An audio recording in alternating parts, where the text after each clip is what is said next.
चेन्नई के इस निहायत ही गरीब परिवार के लड़के ने सिर्फ अपनी स्मार्टनेस के दम पर क्रिप्टो से पूरे 6,500 करोड़ रुपए बनाए हैं। जी हाँ, ये सुनकर पहले मेरा भी सर चकरा गया था, पर जब मैंने उसकी सच्चाई जानी मेरे होश उड़ गए। अब्दुल कलाम और स्टीव जॉब्स को अपना आइडल मानने वाले इस लड़के ने एक बहुत शातिर प्लान बनाकर पहले तो एक $69 मिलियन की पेंटिंग खरीदी और फिर उसको यूज करके हजारों लोगों को फंसाया, वो ही पूरे लीगल तरीके से।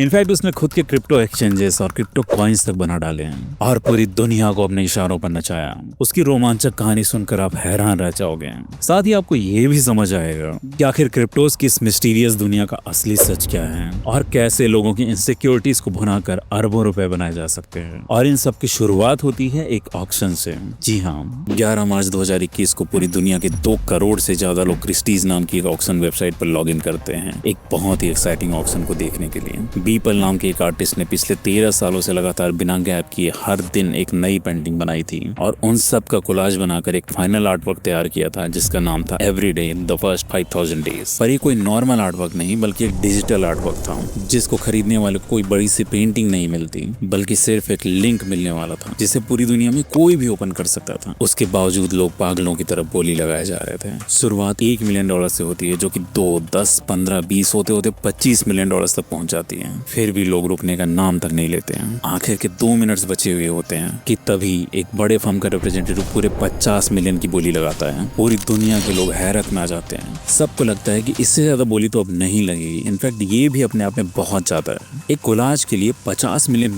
जो कि लगभग 400 करोड़ से भी ज्यादा है। आखिर कौन ही देगा और क्यों देगा? पर उनका ये जम्सन कितना गलत था। ऑक्शन क्लोज होने में कुछ ही सेकंड्स बचे होते हैं कि तभी एक फाइनल बोली लगती है $69 मिलियन की, यानी कि पूरे 582 करोड़ रुपए। बीपल के होश उड़ जाते हैं। उन्होंने कभी जिंदगी में ये नहीं सोचा था कि इतनी बड़ी रकम उनके आर्ट वर्क को मिल सकती है। ये न्यूज पूरी दुनिया में तहलका मचा देती है। इंटरनेट इस न्यूज से फट पड़ता है। हर कोई आश्चर्यचकित हो जाता है कि आखिर वो कौन शख्स है जिसने इतनी बेतहाशा दौलत खर्च करना सही समझा। और उससे भी बड़ा सवाल कि आखिर उसने एक लिंक के लिए $69 मिलियन दिए क्यों? तब एक नाम उभर के आता है मेटाकोवन।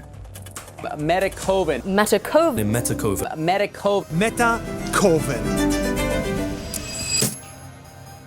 पूरी दुनिया ये ढूंढने में लग जाती है कि आखिर ये मेटाकोवन है कौन। उसकी आइडेंटिटी किसी को पता नहीं होती, बस सारी दुनिया में उसकी चर्चा हो रही होती है। लोगों की उत्सुकता बढ़ती ही जा रही थी कि कुछ दिनों बाद एक न्यूज ब्रेक होती है। इतनी बड़ी बोली लगाकर पूरी दुनिया को हिला डालने वाला मेटाकोवन असल में एक इंडियन लड़का है, विघ्नेश सुंदरसन, और उसने अपने ये सारे पैसे क्रिप्टो से बनाए हैं। इनफैक्ट ये $69 मिलियन तो उसके नेटवर्थ का 10% भी नहीं है। सच्चाई तो ये थी कि उसके ये $69 मिलियन को खर्च करके उस NFT को लेने के पीछे एक बहुत ही शातिर प्लान था जिसकी उस वक्त पूरी दुनिया में किसी को कोई भनक नहीं थी। आखिर कैसे एक मिडिल क्लास इंडियन लड़का बिलियंस ऑफ डॉलर्स कमा लेता है और पूरी दुनिया उसके इशारों पर नाचने लग जाती है। पूरी दुनिया में वो NFTs और क्रिप्टो करेंसीज का रिवॉल्यूशन कैसे लेकर आता है और वो जब चाहे लोगों से अरबों रुपए निकलवाने की क्षमता रखता है। आखिर कैसे? इन सब सवालों के जवाब कुछ ही देर में हमें मिलेंगे। हैरान होने के लिए तैयार हो जाइए। पर पहले एक जरूरी बात, आपको मैं YouTube वीडियोस बनाने की सारी टेक्निक सिखाकर एक सक्सेसफुल और हाईली प्रॉफिटेबल यूट्यूबर बनाने वाला हूँ अपने लाइव YouTube मास्टर क्लास के थ्रू, जिसमें मैं 100% गारंटी दे रहा हूँ कि आपके साथ तब तक एफर्ट्स करता रहूंगा जब तक आपका चैनल मोनेटाइज नहीं हो जाता, और उसके बाद भी मैं आपके साथ रहूंगा पूरे 1 साल तक। जो हाईली डिस्काउंटेड ऑफर है वो जल्द ही खत्म होने वाला है, तो तुरंत खुद को रजिस्टर कर लीजिए। अब हम विघ्नेश की असली कहानी जानते हैं शुरुआत से।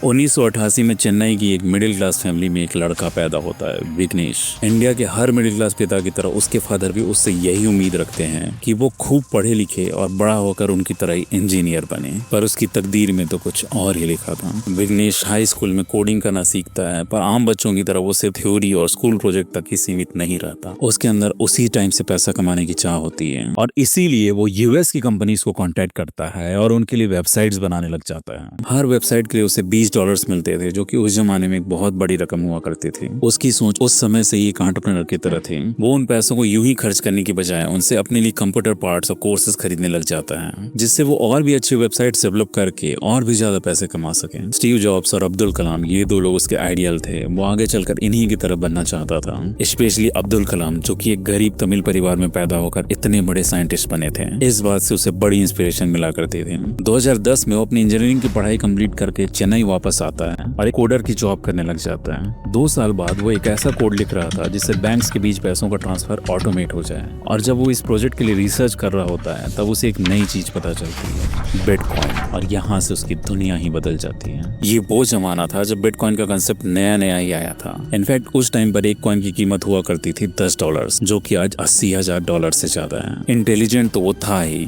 इसलिए वो क्रिप्टो करेंसीज के बारे में सारी जानकारी हासिल करने लग जाता है। उसे समझ आ जाता है कि एक ऐसी टेक्नोलॉजी है जो कि आगे चलकर बहुत पॉपुलर साबित होने वाली है, क्योंकि एक तो ये डिसेंट्रलाइज थी और दूसरी पूरी दुनिया में एक लिमिटेड नंबर के ही बिटकॉइंस अवेलेबल थे। उसे लग जाता है कि जब और भी लोग इसे जानेंगे और उसे खरीदना चाहेंगे तो उसके लिए उन्हें जरूरत पड़ेगी एक एक्सचेंज प्लेटफॉर्म की, जहां बायर्स और सेलर्स के ऑर्डर्स मैच हो सकें। और इसी प्रॉब्लम को सॉल्व करने के लिए वो एक एक्सचेंज लॉन्च करता है, CoinSea। दुनिया भर के टेक एंथुसियास्ट को ये सर्विस काफी यूजफुल लगती है और बहुत से लोग CoinSea को यूज करने में इंटरेस्ट दिखाने लग जाते हैं। अब तक उसने कोडिंग करके कुछ पैसे जमा कर लिए थे, जिनके दम पर 2015 में 25 साल का विघ्नेश इंडिया छोड़कर US चला जाता है अपनी मास्टर्स की पढ़ाई कंप्लीट करने के लिए। और उसका ध्यान पूरी तरह से CoinSea में ही लगा रहता है। इनफैक्ट वो अपनी क्लासेस के दौरान भी उसके सॉफ्टवेयर को और बेटर बनाने की कोशिश में लगा रहता था। CoinSea पूरी दुनिया के लोगों के बीच बहुत पॉपुलर हो जाता है, पर इसी वक्त एक डार्क चैप्टर की शुरुआत होती है। विघ्नेश पर धोखाधड़ी के इल्जाम लगने शुरू हो जाते हैं। CoinSea के 50 से ज्यादा यूजर्स ये कंप्लेन करते हैं कि विघ्नेश ने उनके हजारों डॉलर्स वापस नहीं किए हैं। उनके इल्जामों का विघ्नेश ये जवाब देता है कि CoinSea के यूजर्स अचानक से बहुत बढ़ गए थे और उस प्रोपोर्शन में उसका इंफ्रास्ट्रक्चर उतना डेवलप नहीं हो पाया था, जिस वजह से वो उनके डिपॉजिट्स और अर्निंग रिफंड नहीं कर पा रहा था। पर फैक्ट तो ये है कि उनमें से कई लोगों को उनके पैसे आज की डेट तक भी नहीं मिले हैं। इवेंचुअली वो CoinSea को 315 बिटकॉइंस में बेच देता है, जिनकी कीमत उस समय लगभग $1,80,000 के बराबर होती है। इन धोखाधड़ी के इल्जामों के लगने और अपनी ब्रेन चाइल्ड कंपनी के बिकने के बाद भी विघ्नेश चुप नहीं बैठता। वो तुरंत अपने अगले स्टार्टअप की प्लानिंग में लग जाता है। इस बार वो ये आइडिया लेकर आता है कि वो ऐसे ATMs बनाएगा जहां लोग अपने पैसे डालकर क्रिप्टोज निकाल सकेंगे। इस स्टार्टअप को नाम देता है BetAccess। उस समय पर विघ्नेश को खुद नहीं पता होता है कि इस स्टार्टअप की वजह से आगे चलकर उसकी जिंदगी बदल कर रह जाएगी। वो अपने 3 और दोस्तों के साथ मिलकर BetAccess पर काम करना शुरू करता है। वो लोग जी तोड़ मेहनत करने लग जाते हैं, अपने लिए बहुत ही कम सैलरी लेते हैं, पुरानी गाड़ियां यूज करते हैं। सारा पैसा वो बचाकर BetAccess को ही डेवलप करने में लगा रहे होते हैं। कैसे भी करके वो लोग इस स्टार्टअप को बेहद सक्सेसफुल बनाना चाहते थे,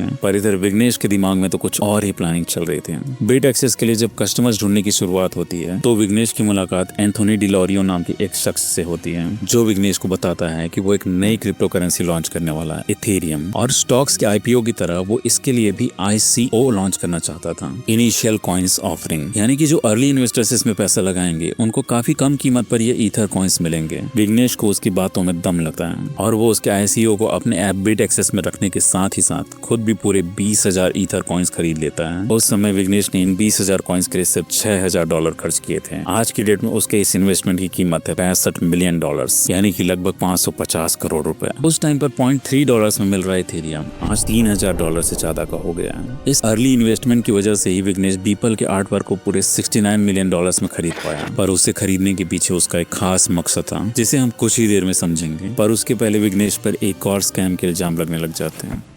जब BetAccess को विघ्नेश और उसके 3 कलीग्स डेवलप कर रहे थे, उस वक्त और भी कुछ क्रिप्टो एक्सचेंजेस थे दुनिया में। उनको एक दिन कोई अननोन पर्सन हैक कर लेता है। विघ्नेश के कलीग्स इस बात से बेहद डर जाते हैं और वो BetAccess को ही बंद करने का फैसला ले लेते हैं। विघ्नेश इस बात से काफी फ्रस्ट्रेट होता है, पर वो कुछ कर नहीं पाता। नवंबर 2016 में वो BetAccess से एग्जिट ले लेता है बिना किसी गेन ऑन इन्वेस्टमेंट के। पर इतना तो अब तक हम समझ ही चुके हैं कि विघ्नेश चुपचाप बैठने वालों में से नहीं है। वो कुछ ही महीनों बाद दिसंबर 2017 में इन्वेस्टर्स के ग्रुप को डिनर पर बुलाता है और उनके सामने एक आइडिया पिच करता है, लैंड्रॉइड का। इसमें वो लोगों को इमीडिएट लोन्स अवेलेबल कराने वाला था क्रिप्टो करेंसीज के फॉर्म में। यानी कि जिन लोगों के पास ज्यादा क्रिप्टो करेंसीज थी वो उसे लैंड्रॉइड के थ्रू किसी और को दे सकते थे, ताकि उसकी जरूरत पूरी हो जाए और वो बाद में इंटरेस्ट के साथ वो क्रिप्टो करेंसी ओरिजिनल बायर को वापस करे। विघ्नेश अब तक लोगों को सपने दिखाने और उनका दिल जीतने में महारत हासिल कर चुका होता है। इन्वेस्टर उसके इस आइडिया से बहुत ही ज्यादा इंप्रेस हो जाते हैं और उसको फंडिंग देने पर राजी हो जाते हैं $3 मिलियन के वैल्यूएशन पर। यह आइडिया इन्वेस्टर्स को इतना पसंद आता है कि लॉन्च होते तक इसकी वैल्यूएशन हो जाती है पूरे $48 मिलियन। इतना पैसा मिलने के बाद सबको लगता था कि विघ्नेश जोर शोर से काम में जुट जाएगा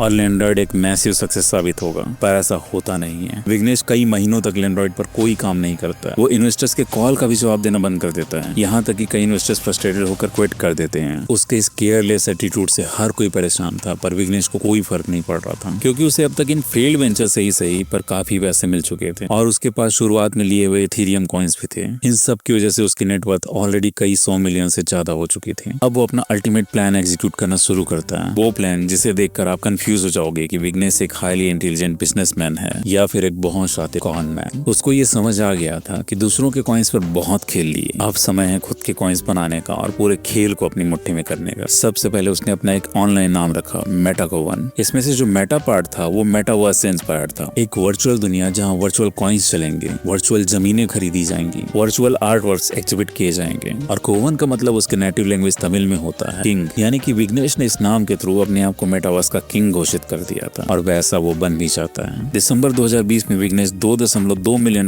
खर्च करके एक आर्टिस्ट से 20 आर्टवर्क्स खरीदता है। आर्टिस्ट का नाम था बीपल और इन आर्टवर्क्स के नाम थे एवरीडे द 2020 कलेक्शन। ये जो आर्टवर्क्स थे वो कोई पेंटिंग नहीं थे बल्कि NFTs थे। NFT मतलब नॉन फंजिबल टोकन्स। कोई भी चीज जैसे कि कोई पेंटिंग, सॉन्ग्स, टेक्स्ट, यहाँ तक कि ट्वीट्स को भी NFTs में कन्वर्ट किया जा सकता है। अब यहाँ ये सवाल आता है कि किसी भी इमेज को तो दुनिया का कोई भी इंसान लाखों बार डाउनलोड कर सकता है, फिर NFT में ऐसा क्या स्पेशल है? असल में NFTs को ब्लॉकचेन नेटवर्क के थ्रू सेफ रखा जाता है, जो कि डिसेंट्रलाइज्ड पब्लिक बही खाते की तरह होते हैं, जिन पर किसी भी NFT को खरीदने बेचने के लिए हुए सारे ट्रांजेक्शन का डेटा अवेलेबल रहता है। कोई भी इसे देख सकता है और जान सकता है कि ओरिजिनल ओनर कौन है। यानी कि NFTs भी किसी हीरे की तरह हुए, जो कि अगर रेयर और डिजायरेबल हैं, जैसे कि कोहिनूर, तो उसकी वैल्यू तो बढ़ेगी बट कोहिनूर की तरह उसे कोई चुरा नहीं पाएगा। बस इसी खासियत को विघ्नेश ने हजारों लोगों को बेचने का प्लान बनाया और उसे जिस फाइन तरीके से उसने एग्जीक्यूट किया वो अपने आप में मास्टर क्लास से कम नहीं है। उसके प्लान की 3 रिक्वायरमेंट्स थी, पैसा, NFTs और क्रिप्टो करेंसी। पैसा उसको ऑलरेडी अपने प्रीवियस वेंचर से मिल चुका था। NFTs उसे इसलिए चाहिए थे ताकि वो उनके थ्रू लोगों में अपने कॉइन के लिए इंटरेस्ट जगा सके। $2.2 मिलियन खर्च करके उसने बीपल के कुछ आर्ट वर्क्स इसीलिए खरीदे थे और आगे भी खरीदने का इरादा रखता था। उसकी तीसरी रिक्वायरमेंट थी क्रिप्टो की और अपने एम्बिशन की वजह से वो इस बार किसी और का नहीं बल्कि खुद के क्रिप्टो करेंसी का भाव बढ़ाना चाहता था। इसके लिए उसने एक फंड लॉन्च किया, मेटावर्स। ये एक पब्लिक फंड था जिसमें कोई भी इन्वेस्टमेंट कर सकता था और जो ऐसा करता उसको बदले में क्या मिलता? विघ्नेश के ही लॉन्च किए हुए क्रिप्टो कॉइन्स, जिनका नाम था B20 टोकन। विघ्नेश कुल मिला के ऐसे 10 मिलियन B20 कॉइन्स बनाता है, जिनमें से 50% वो खुद अपने पास रखता है, 25% अपने जान पहचान वालों को दे देता है और बचे हुए 25% कॉइन जो थे वो आम पब्लिक को वो ऑफर करता है ICO के फॉर्म में। उस टाइम पर एक B20 टोकन की कीमत होती है मात्र $0.3। अब जब ये सारे कॉइन्स बिक जाते हैं तो अपने प्लान का दूसरा फेज स्टार्ट करता है, इनकी वैल्यू बढ़ाने का। जो 25% कॉइन्स पब्लिक को दिए गए थे, अगर उनकी वैल्यू बढ़ती तो विघ्नेश के भी 50% कॉइन्स की वैल्यू अपने आप बढ़ जाती। और किसी भी चीज की वैल्यू बढ़ाने का एक ही तरीका होता है, उसकी डिमांड बढ़ाना। B20 टोकन्स की वैल्यू बढ़ाना तभी पॉसिबल था जब ज्यादा से ज्यादा लोग उसे जाने, उसके NFTs आइडिया को समझें और खुद भी उसे खरीदना चाहें। और इसीलिए वो बीपल के artwork everyday the first 5000 days को पूरे $69 मिलियन में खरीद लेता है। जैसे ये खबर दुनिया भर में फैलती है, सारी दुनिया NFTs के बारे में जान जाती है और हर किसी को लगने लगता है कि this is the next big thing. Bitcoin की रैली में जो लोग पीछे रह गए थे वो इस मौके को बिल्कुल छोड़ना नहीं चाहते थे। बड़े बड़े celebrities, players, singers, TV host NFT launch करने लग जाते हैं। यहाँ तक कि ट्विटर के फाउंडर जैक डॉर्सी ने जो पहला ट्वीट किया था उसे भी वो NFT के फॉर्म में सेल करते हैं।